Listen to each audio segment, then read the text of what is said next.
Fala, meus amigos, estamos começando mais um Os Nordestinos pelo Mundo. Eu sou Léo Paiva, estamos direto da Unifor. Essa é a nossa terceira entrevista do especial, 51 anos da Unifor.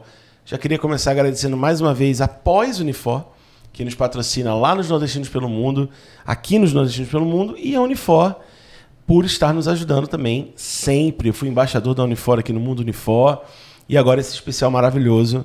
Muito obrigado pelo reconhecimento e pelo apoio. E estamos aqui contando histórias de pessoas que são relevantes dentro da história da Unifor, desde professores até alunos, beleza? Vamos deixar de conversa, que eu quero ir logo para a minha entrevista, que hoje eu estou com uma pessoa muito bacana, um assunto que muito me interessa, então a gente vai desenvolver bem aqui a conversa. Eu estou com o professor Jackson, que é diretor do Centro de Ciências Tecnológicas, o CCT. Tudo bem? Olá, tudo bem, Léo? Bate aqui, vamos se cumprimentar aqui. Tudo certo? Tudo tranquilo. Estou muito feliz de você estar aqui conversando comigo. E eu já quero começar, professor, perguntando um pouco da sua história. Eu sei que você está há 42 anos aqui na Unifor. Conta um pouquinho dessa tua jornada do herói aqui até a tua entrada até agora. Bom, 42 anos, mas não sou um dinossauro. Não. Porque uma característica minha é se reinventar sempre. Eu entrei para fazer engenharia civil aqui na Unifor. Certo. E esse tempo não conta nos 42. Não conta, né? Então, eu fiz engenharia civil, mas sempre fui inquieto e tinha um objetivo de estudar e morar fora do país. Sim. Então, os 2 últimos anos da universidade, eu fui me preparando para ir para outro país, para ter uma experiência internacional. Só que naquela época tudo era muito difícil, bolsa e tudo era complicadíssimo. Então, eu fui para o caminho que eu achei que era mais fácil. Onde é mais difícil? A língua é mais difícil, alemão. Uhum. Então, fui começar a estudar alemão e pleiteei uma bolsa para a Áustria. Uhum. E, coincidências do destino, eu fui aceito. Fomos 5 brasileiros selecionados, eu fui uma bolsa de 9 meses, que estendeu-se depois para 1 ano e meio. Sim. Então, passei esse período todo na Universidade Técnica de Viena, trabalhando na área de uma pesquisa na área de construções de aço. Certo. Ao voltar, a Unifor já me contratou e desde então, daí os meus 42 anos. A partir deste momento que conta. Pronto. Então, a Unifor para mim é uma experiência fantástica, ou seja, é uma escola de vida, porque eu entrei aqui com 18 anos e ainda estou aqui. Caramba. Aluno, professor, diretor e sempre se reinventando. Por isso que eu não sou um dinossauro. Sim, claro. Porque engenharia civil, trabalhei em construção de aço muito tempo aqui em Fortaleza, fazendo estruturas. Aí resolvi fazer pós-graduação em computação, numa época que computação estava engateando e quem trabalhava com computação era engenheiro. Sim. Então foi uma mão na roda, como se diz. Entendi. Então fiz processamento de dados, fiz mestrado em administração aqui na instituição, voltei para o exterior para fazer um doutorado. Então, noutra área, agora foi gestão industrial. Engraçado, que eu sempre tive o sonho de fazer arquitetura. Sim. E não tinha feito. E o meu doutorado, embora em gestão industrial em Portugal, foi reconhecido na Mackenzie como doutor em arquitetura e urbanismo. Olha aí, deu certo. Deu certo. Minha esposa é arquiteta. Pronto. Então, no final, acabei arquiteto. Doutor em arquitetura. Pronto. Mas, então, isso tudo para falar um pouquinho desse percurso que a gente acha que muitas vezes é só linear, mas não. O mundo é caótico. E a gente se encontra e muda rumos. Eu acho que isso é o legal da vida. Total. É você estar sempre se reinventando. Daí os 42 anos não pesarem nada, porque eu estou sempre reinventando. Hoje eu estou antenado com inteligência artificial, reconhecimento de padrões, coisas que são bem distintas. E nesse ínterim, eu ainda fui convidado e passei um período como diretor de um órgão que trabalhava com o que tinha de mais interessante em computação, que era a FUNSEMI. Sim. Então, a gente montou toda uma estrutura para análise de dados de satélite, previsão meteorológica. Um trabalho muito interessante, que se eu não tivesse o background que eu tenho como engenheiro, como analista, talvez eu não tivesse levado a contento. Certo? Massa, ótimo, maravilha. Eu quero começar aqui, ó. Quando você fala de TI, TI passa por tudo, né?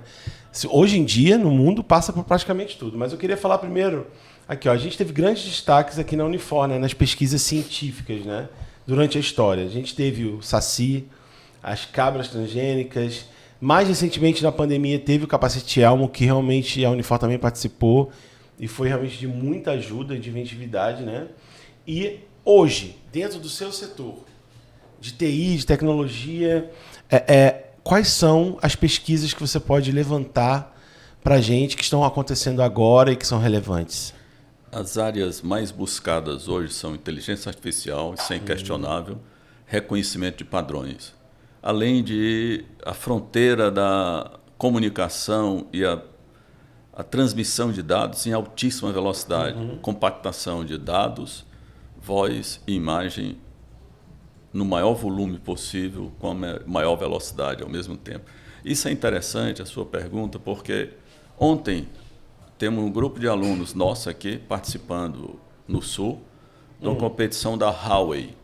Sim. E eles ficaram em terceiro lugar e vão para a etapa final. Isso foi a etapa nacional, vão agora para a etapa latino-americana. São alunos de terceiro, quarto semestre. Caramba. E vão para o México, etapa latino-americana, e depois, com certeza, o aluno da Unifor brilha sempre, vão para a etapa mundial, que é na China. Ou seja, você tem um escopo para definir uma área ou outra muito difícil, porque aqui na área de TI a gente está trabalhando com tudo. O Hub de inovação é um ambiente muito legal, porque você tem aqui empresas trabalhando em TI, empresa trabalhando em varejo, que parece ser coisa simples, mas o varejo hoje não é como era. Se você pensar uma Amazon, a revolução que uma empresa como a chinesa, como a Shopee fez. Então, se questiona, vai existir ainda uma loja física ou vai ser tudo virtual? Tá certo? Quando você vê, tem aluno trabalhando em customização. Ao último ponto, por exemplo, já é interessante em alguns países. Eu vi isso, comprar um sapato e a vitrine só tinha 2 modelos. Eu achei estranho aquilo. Só tinha um masculino e um feminino. Eu entrei e disse, eu quero um sapato. E aí? Disse, não, primeira coisa... Quero um masculino. Primeira coisa, põe o pé num gel lá, ele faz uma forma do seu pé. E aí você escolhe que é a cor da cobertura do sapato, se é couro, se é lona, se é plástico. Caramba. O solado, cadastro, sem cadastro. Aí você vai montando num cartel lá, aquilo vai para a Itália. Aí você imagina, vai para a Itália e te entrega em 5 dias o sapato customizado para você. Que loucura. Em Nova York, isso. Então, a forma como a tecnologia da informação está hoje é impressionante. E as possibilidades, né? Muito, muito. Então, isso você vê um item que era... E outro, o custo não é essa exorbitância, não. Normal, padrão. Mas eles têm uma forma de usar a TI sem suporte da TI, nada disso era possível. Nada disso era possível. Claro. Na área médica, é outra área que a pesquisa... E nós temos aqui um grupo que trabalha com pesquisa na área de saúde, desde controle de tabagismo, obesidade... diagnóstico inferenciais, é muita coisa acontecendo e a TI como perpassando tudo isso. Então, citar uma área só de pesquisa é muito complicado, porque permeia tudo. Entendi. Agora, olha só, a gente tem aqui no universo engenharia da computação, ciência da computação, análise e desenvolvimento de sistemas, é um bocado de coisa, né? Imagine eu quero entrar na TI. Por onde que a pessoa começa? Qual o primeiro passo para quem quer entrar na TI? O primeiro passo é você definir qual o tempo que você quer estar na instituição, na universidade. Se você vai para o ADS, Análise e Desenvolvimento de Sistemas, você tem um curso de 2 anos e meio, que pode ser tanto presencial como à distância. Se você quer ter um curso não para ser um desenvolvedor, uma pessoa que vai direto para o mercado, como o ADS faz, você pode ir para a ciência da computação.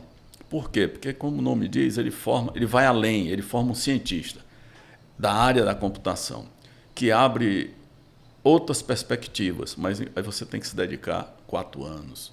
Sim. E se você quer algo ainda que mexe não só na parte de software, mas entrar na parte de hardware, ou equipamentos de maior complexidade, que entra em engenharia, e você vai para a engenharia da computação. Aí já são 5 anos. Então, nós temos produto para vários espectros. 2 anos e meio, 4 anos e 5 anos. Agora, todos eles dão uma formação que o mercado quer, nos seus respectivos nichos. E uma pergunta interessante é que o aluno diz, olha, eu vou fazer o ADS em 2 anos e meio. Se eu quiser depois mudar e ir para uma carreira acadêmica, eu posso fazer um mestrado? Pode. Pode fazer um doutorado do mesmo jeito como cientista da computação, como engenheiro da computação. Isso não é limitante. Entendi.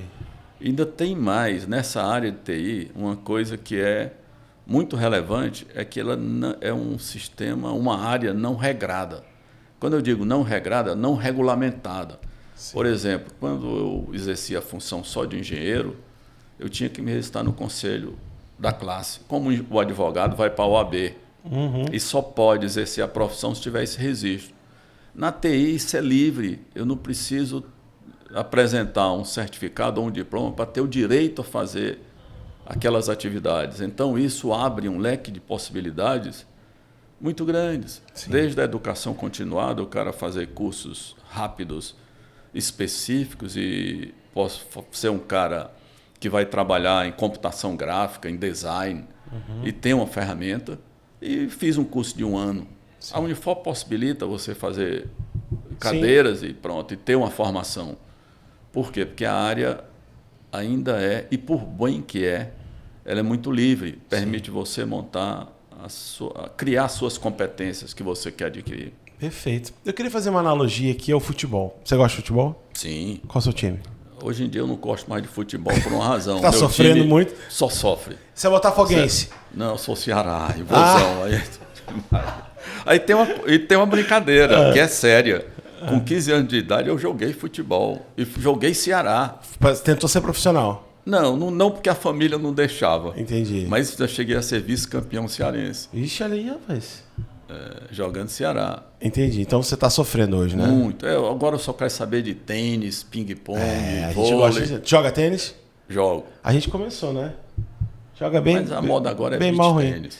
Mas eu prefiro o tênis sem ser a milanesa mesmo. O tênisinho de quadra, mais legal, um saibrozinho. Mas né? o joelho só. Mas, eu quero fazer uma analogia a jogador de futebol. Às vezes, a TI a jogador de futebol, o profissional da TI aos atletas. Às vezes você vê clubes disputando, os clubes da Europa, levando atletas promissores brasileiros muito cedo. Eu quero fazer essa analogia com a TI. É possível a gente segurar esses profissionais de TI no Brasil quando a oportunidade na Europa, a oportunidade pelo mundo é tão grande, a demanda é tão grande, né, para TI? Como é que fica esse paralelo? A gente tem mercado aqui ou a pessoa realmente precisa sair para ter essas boas oportunidades? Excelente. A verdade é que não precisa mais sair. Hoje ele exerce a profissão aqui.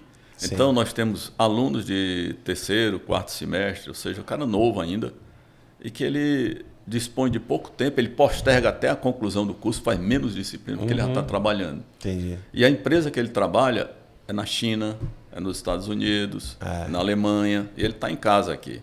Porque a TI possibilita isso, né? Então, isso torna muito fluida a relação de empregatícia não existe mais. Mas a relação de trabalho, ela passou a ser muito fluida, tá certo? É por isso que o pessoal passa por mim e me pergunta, e aí, tudo bem? Isso tudo não, perfeita desordem. Mas a desordem é uma nova ordem, porque está sempre se rearrumando, sabe? Então, hoje, o mercado de trabalho passou a ser, nessa área de TI, uma utopia. O que existe são trabalhos que você começa a exercer. E não o físico deixou de existir. Então, a quantidade de pessoas que a gente conhece aqui dentro da universidade mesmo, aluno ainda, que está recebendo em dólar ou em euro todo final de mês e boas quantias, trabalhando na China, com empresa chinesa, empresa americana, europeia, sem nenhuma dificuldade. Então sair é uma opção, né? É uma opção. Não, eu quero porque a gente fez o Nordestinos pelo Mundo em Amsterdã, né? A gente foi até lá e a gente começou com o Davi, né? Davi é da TI e ele trabalha para uma empresa de lá, mas ele levou a família para lá, né? Mas hoje em dia é uma opção, você pode fazer daqui, né? A gente tem o nosso amigo Pedro também, né? Pedro Duarte, que trabalha também daqui para empresas e ganha em euro, né?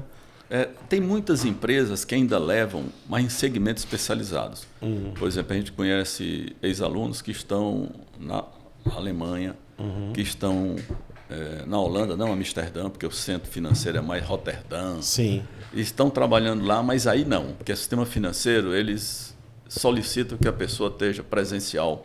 Entendi. Por questão de receio, seguros, é mais sensível a essas áreas, tá? Sim. Mas, contando uma historinha, nós temos aqui ex-alunos que montaram uma empresa, que fizeram sucesso, inclusive tiveram a brigada aqui, e caras novos, e em pouco tempo, esses caras começaram a abrir escritório fora. Ou seja, eles levaram a empresa para fora. Mas questão de meses, veio um Big Tech lá, 30 milhões pela metade da tua empresa. Ele não quer nem toda, ele quer a metade, porque ele quer a mão de obra ainda lá. E o negócio foi feito. Tá certo? Beleza, então, você começa a ver que essas novas relações contratuais são muito interessantes e oportunidades que se aparecem, né? Sim. Então, são, por vezes, uma ideia, e aí é que é o grande sacada da história, é porque uma ideia que parece ser banal, ela vira um monstro, para não dizer o que é a palavra que todo mundo busca, que é um unicórnio, né? Que vale $1 bilhão. Mas isso é uma realidade na área de TI, porque tudo se multiplica com uma velocidade espantosa. Né? Perfeito. De uma forma prática, a ciência da tecnologia, assim, né? Ela está em tudo hoje, tudo. Está aqui no meu celular, está na TV, está em todo canto. A gente é dependente disso e está chegando num nível absurdo, assim. Você vê, por exemplo, a empresa lá do Elon Musk, que aplicou o primeiro chip na cabeça de uma pessoa. O que você acha disso? Foi a primeira vez que você botou um chip no cérebro. E você acha que o futuro vai permitir que esses chips e que essas intervenções através da tecnologia permitam que uma pessoa que não pode mais andar volte a andar, que não consiga sentir volte a sentir, que tem depressão deixe de ter depressão, que, enfim, essa é a grande intenção inicial desses chips, né? Vocês debatem sobre isso aqui? Sim. Inclusive trouxemos foi notícia essa semana, o Nicoleles.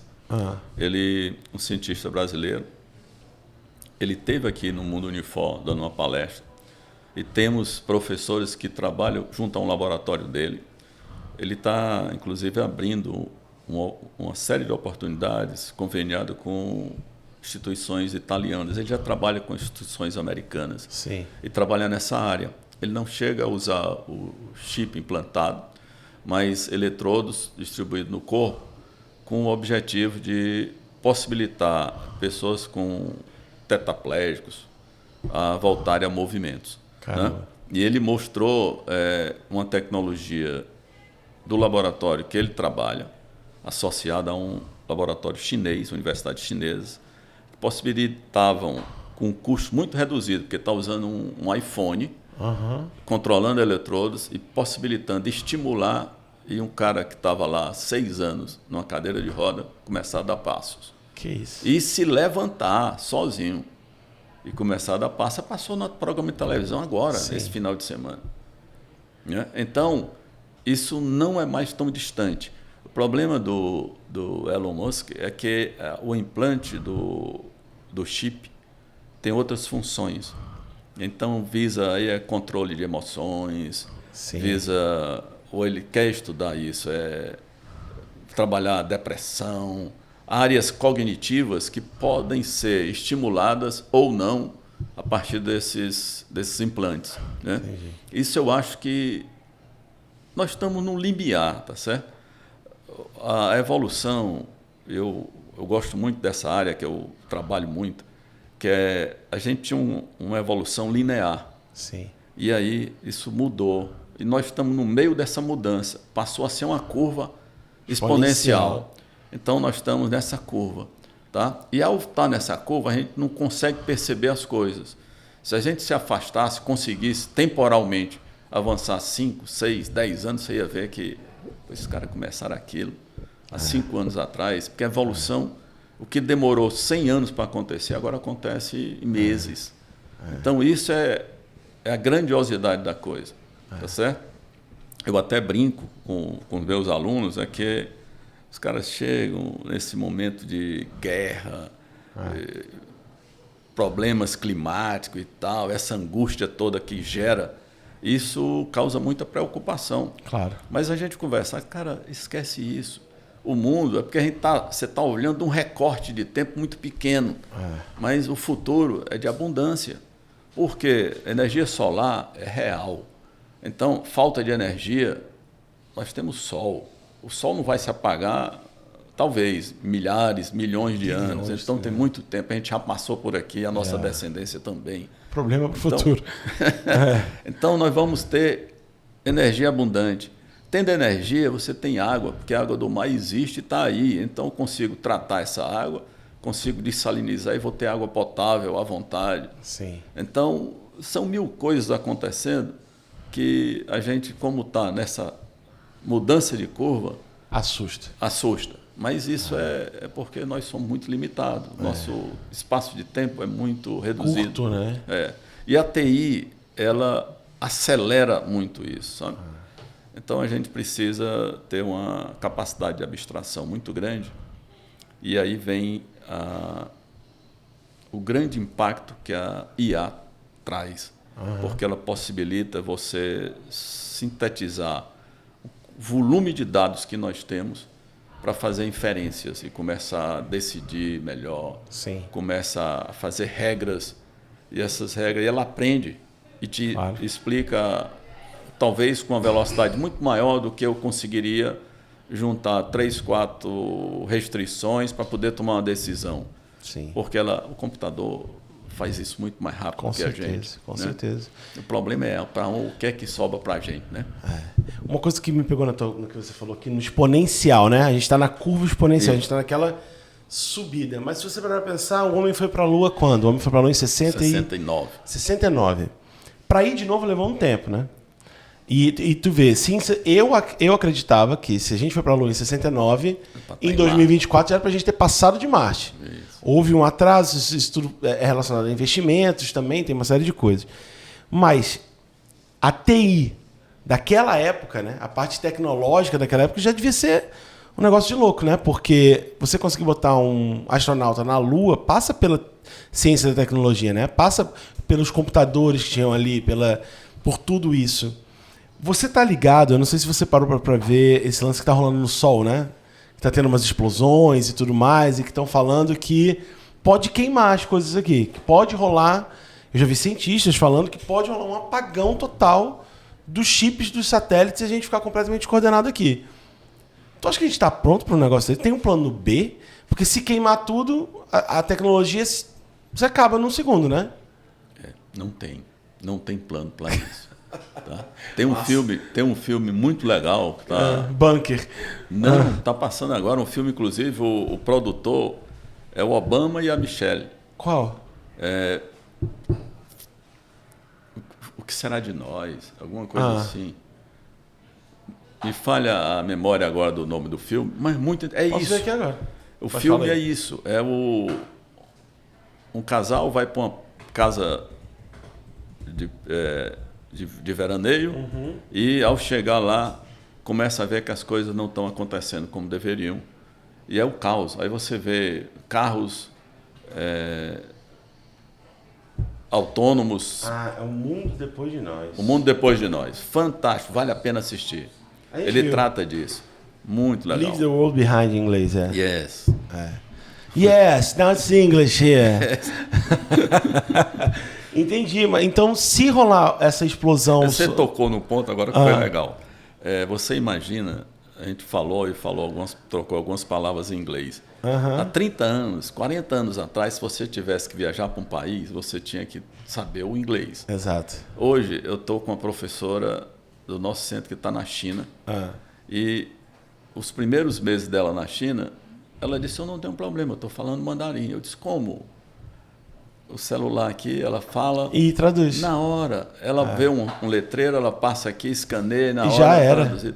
Então, até a fronteira linguística desapareceu. Acabou o romance, né? Acabou. Vai mudar. Tem cara que namora virtualmente. Né? Não é? Você olha, encara a pessoa, não entende, ninguém se entende, né? Entendi. Então, se rolar esse apagão, já era. É ir pro bunker. Anarquia. Mas o mundo tem alternativas. E aí tem redundância de sistemas. Tá? Mas tudo isso está montado em cima de uma infraestrutura que essa não conheço backup. Tá certo? Agora mesmo, teve nesse problema de Israel, Hamas, os Houthis cortaram alguns cabos submarinos. Eu vi essa notícia agora. Isso está causando um transtorno grande. O problema é que sempre tem redundâncias. Tá? Você vai, hoje, Fortaleza é um ponto de interconexão desse cabo. Então, não chega um nem dois, chegam vários. Então, tem caminhos alternativos. Mas se o sistema que controla esse tráfego falhar, aí é o caos. Então, o filme é interessante porque mostra uma realidade utópica, porque é como se tivesse todos os backups falhados, né? E já era. Já era. Basta vista, já houve problema de hackeamento de sistema elétrico em áreas dos Estados Unidos. E foi o caos. Simplesmente o cara entra numa central que controla uma área do país e desliga aquilo tudo. Aí você imagine o problemão que é. Né? Você já viu o filme Snowden? Já. Aquilo não te deixou noiado, não? Não, porque tu já é da TI, né? Tu já sabe, né? Não. Mas me deixou noiado aquilo ali. Deixa. Mas a gente tem que entender que para cada problema sempre são construídas soluções. E quando se vê esses filmes e tal, sempre já tem o plano B, C e D equacionado. Nunca tem só um plano, sempre a gente tem outro. Você vê aquele problema que houve com a Apollo, onde não conseguiam trazer os astronautas de volta, e os computadores, a memória era absurda. O seu relógio hoje tem mais memória, muitas vezes, do que o computador da época. Que levou a galera para o espaço. E conseguiram trazer o cara quando tudo apagou. Então, sempre o ser humano é a máquina, o cérebro humano é muito mais perfeito do que qualquer computador ainda. Então, ainda, né? Ainda. Então a gente consegue, talvez com chip, consiga evoluir mais rápido ainda. Então pode ser que, pode não, com certeza, para cada problema, sempre a gente vai ter soluções. E o principal, a gente já tem soluções, falta associar qual problema essa solução resolve. Sei. Esse é o principal. Esse lance de tecnologia me deixa muito noiado, cara, porque eu lembro que eu vi Snowden, eu vi esse filme que você falou também. Nesse filme o que rola é o caos de você não saber o que está acontecendo. Isso. Porque quer bagunçar uma sociedade, é você desligar a internet, tirar a luz. Imagina você sem Pix. Acabou o Pix, não tem banco, não tem luz e não tem comunicação. E você não sabe o que está acontecendo, porque não tem comunicação. Não tem, você não sabe. A gente fica sem WhatsApp, sem Instagram, 2 dias que você... Horas, a galera já fica, tipo, o que está acontecendo, né? A gente falou aqui em off que você não tá nas redes sociais, né? Não, você não tá no TikTok. Não disse que eu sou um dinossauro. Não, nisso, né? Nisso você não... Nisso. Por que você decidiu não estar nas redes sociais? É porque, ideologicamente, eu sou contra a exposição massiva. Entendi. Tá certo? Uma vez que eu entro, eu não consigo sair. E eu não consigo apagar rastros. Então... aí o homem da TI sabe, né? Então, se eu for associar o meu nome na internet, eu consigo ver um bocado de coisa que eu não participei, que eu não pedi para lá estar, mas estou. Então, se eu me exponho mais ainda, eu vou ficar sempre... A gente fica refém dessas coisas todas. Fica refém do algoritmo que você mesmo cria. Né? A galera da TI cria uns algoritmos que você fica ali preso, né? Isso. É impressionante. A gente entra no carro hoje, aí o teu relógio diz 7 minutos para chegar no seu trabalho. É uma lombra também. Né? Satélites eu não programei preciso, né? nada, cara. Né?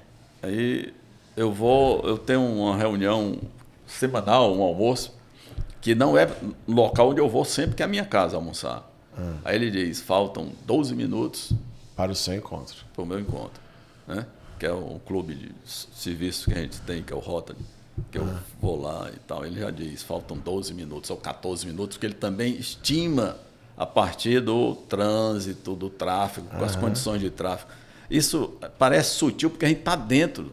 Mas se você olhasse algum tempo atrás, isso é uma loucura, né? Então você não tem Alexa, essas coisas? Alexa, não, isso aí eu tenho. Em casa eu tenho. Tem? Aí tenho. Mas então, eu não ela tem o teu associar. rastro ali, né? Mas eu entrar, ele já sabe. Se eu quiser sinalização, ele já dá. Sabe, eu posso programar. Isso nós sabemos. Alexa tá te ouvindo? Tá te ouvindo, não, né? Não. Mas ela tá, né? Enquanto tá caladinha. O telefone já troou aqui, já ia dizer alguma coisa. Ela é uma lombra. Isso é complicado. De todas as criações, de todas as pesquisas científicas ligadas à tecnologia, quais foram as que mais te impressionaram na humanidade? Assim, que aquele passo que a humanidade deu ligado à tecnologia, à TI. A invenção do transistor, que parecia uma coisa imensa. A invenção do quê, perdão? Do transistor. Quando pegou um rádio, vocês não sabem que vocês são novos, mas um rádio à televisão era um monstro, era um negócio imenso, porque era válvulas. Aí vem um transistor que simplifica aquilo tudo. Aí, de repente, há o grande salto que é o circuito integrado, né? O chip. Então, a miniaturização passou a ser tremenda. Quando eu comecei na universidade, o computador tinha 8K de memória. Acho que o meu relógio tem 2 mega. Tá certo? Milhares de vezes a mais, né? E tem mais. Para obrigar um computador de 8K aqui na Unifor, era o prédio da biblioteca inteiro. Caraca. Tá certo? Então, isso é impressionante. Tô até botando aqui para você uma coisa que me impressiona muito. É a tecnologia do... Não sei se você acompanha, mas eu gosto muito de Fórmula 1. Sim. A tecnologia do volante da Fórmula 1. Quase 60% do carro é o volante. Sabe quantas mudanças de parâmetros tecnológicos um piloto faz em uma volta? Ele chega a trocar 70 vezes de botão. 70. Você está aqui, correndo a 340 por hora, e aqui você manda uma tecnologia para o freio baixar, que sei lá o quê, e tu manda para ter gasolina para cair aqui, amortecedor ali, tudo ligado à tecnologia. As equipes têm um time de TI que é do tamanho disso. É gigantesco. E muita coisa vem da Fórmula 1 para cá, né? Sem dúvida. Muita coisa vem. O principal é que tem uma pessoa só no volante. É isso. E no final ele é que tem que apertar o botão certo. Entendeu? Exatamente. Isso faz a diferença. O fator humano, por mais tecnologia que nós tenhamos, sempre tem um fator humano e ele é decisivo. E é o risco, porque como humano a gente falha. E ao falhar, a propagação do erro causado pode ser tremendo. Tá certo? Aí você vê acidentes que acontecem, porque a tecnologia está lá, tudo é seguro porque ela controla tudo. Mas tem um fator humano, apertou um botão errado, ou no momento errado, e tudo muda. Avião também, né? Tu viu a galera aplaudindo a nossa entrevista aí embaixo? Aí, ó. Obrigado. Os populares estão aqui, a galera. Aqui, tudo, né? Meu amigo, é o seguinte. Se você pudesse, hoje, fazer uma grande transformação tecnológica na humanidade, hoje, qual seria? Você já parou para pensar nisso? Ou eu estou fazendo isso com você agora? Agora. Eu estou te dando poder. Eu sou o teu investidor na tua pesquisa científica e eu vou falar o seguinte: dinheiro não é problema. Faça o que você quiser, mude a humanidade. Qual seria o teu passo? Destruir o TikTok e o Instagram. Não, fala aí. Talvez, eu acho que a humanidade como um todo, como espécie, ela precisa ter insights de felicidade. Sim. E a tecnologia, a gente está perto disso também, tá certo? Porque a gente passou por muitas fases, se a gente olhar historicamente, e o ser humano sempre busca isso, se realizar, felicidade e tal. A tecnologia da informação, ela pode, de uma forma muito menos danosa, ela pode trazer essa sensação de felicidade. Por quê? Porque ela pode conjugar um conjunto de necessidades que o ser humano tem, aspirações, desejos, porque necessidade e desejo são coisas distintas. Sim. Mas quando eu passo e possibilita usar a TI, a inteligência artificial, para simular e me trazer sensações, eu acho que aí a gente entra no outro patamar, tá certo? Tem alguns filmes que tratam... A indústria cinematográfica sempre vai à frente, a ficção sempre vai à frente. Quando a gente lembra agora do filme Dinossauro, como 2001, Odisseia no Espaço, era o grande... controlava a vida de todo mundo. Aí, tá ali, é aquilo. Só que numa época que ninguém sabia nem o que era isso, né? Mas quando... Tem um filme com o Schwarzenegger que o cara compra férias e as férias são virtuais. Né? Lembra disso? Então, era interessante. O cara tinha agência de turismo que era virtual. O cara implantava lá na sua memória, diretamente na sua memória, as sensações das férias. O cara passava lá algum tempo e comprava por tempo. Era meia hora, 1 hora. E aquilo ia direto para o teu cérebro, as memórias do momento que não foi vivido. Cara, quilômetro. Mas te permitia ter as sensações de quem passou de 30 dias de férias e foram 30 minutos, né? Por quê? Porque implantou, e o cérebro é engraçado porque o que nós temos aqui é um hard disk de alta capacidade e alta velocidade de processamento. Então, quando ele implanta na sua memória essas sensações, aí você tem todo o usufruto das férias não vividas, mas memorizadas. Iradíssimo. Né? Então, isso é fantástico. Aí a gente pensa, isso é utopia hoje. Né? Mas as coisas se realizam. Elas vão mudando, né? Então, Hollywood vai dando a ideia. A ficção. Aquela série Upload. Já viu essa série? Já. É a lombra aquilo ali, hein? Você pegar a consciência e uploadar pra nunca morrer? Tu acredita que isso é possível? É uma lombra, né? É lombra demais, né? Mas tudo é possível. Mas nunca é impossível, nessa tecnologia, né? Não pensam em não transplante de corpos ou de corpo, do jeito que a gente transfere um coração, um pulmão, um rim. De repente você transfere memória. Era muito engraçado que nessa série... Só que aí quem que vai usar a minha memória, né? É muito nessa série que você compra o teu avatar, né? Tipo, você morreu, mas tu vai pro upload, pro lugar no mundo. Aí tu compra o teu avatar. Se tu não tem dinheiro, tu para, fica.